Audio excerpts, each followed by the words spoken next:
my statements annoying.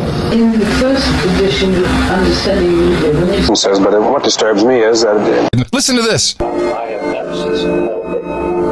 I consider Marshall McLuhan one of the great masters of my college years. We're moving into a world where women will be the only power. The FBI's down. After one of they become Archie Bunkers. Print culture is inevitable. Are crapped on, And then print culture is inevitably hypocritical. What it says and what it does has to be different. Yeah.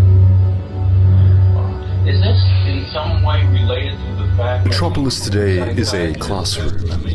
The ads are its teachers.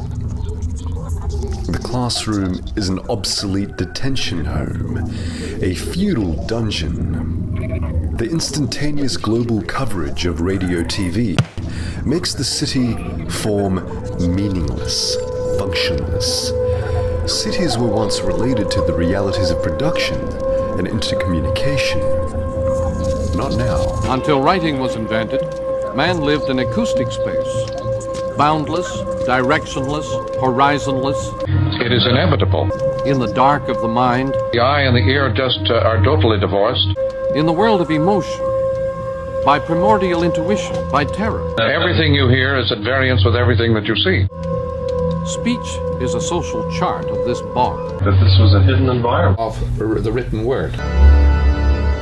The word became the static symbol, applicable to and separate from that which is symbolized. It now belonged to the objective world. It could be seen. It was a thing. A goose's quill put an end to talk. The goose quill put an end to talk. It abolished mystery. Abolished mystery. Gave architecture and towns. Gave architecture and towns. It brought roads and armies, bureaucracy. Brought roads and armies, bureaucracies. It was the basic metaphor with which the cycle of civilization began. It was the basic metaphor with which the cycle of civilization began.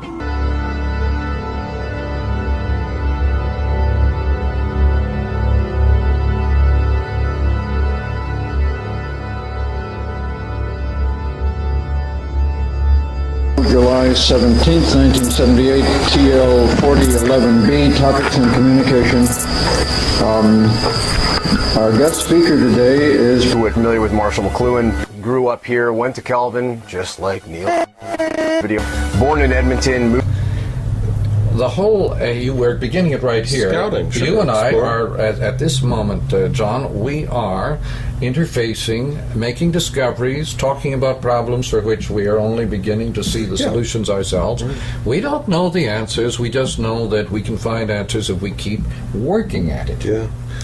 How did we ever get... There are known knowns. There are things we know we know. We also know there are known unknowns. That is to say, we know there are some things we do not know. But there are also unknown unknowns. The ones we don't know, we don't know. It's so dumb as to tell people or work on the whole idea that you have to go to the unknown through the known. It's the only way never to get to the unknown. to Winnipeg. Professor Marshall McLuhan.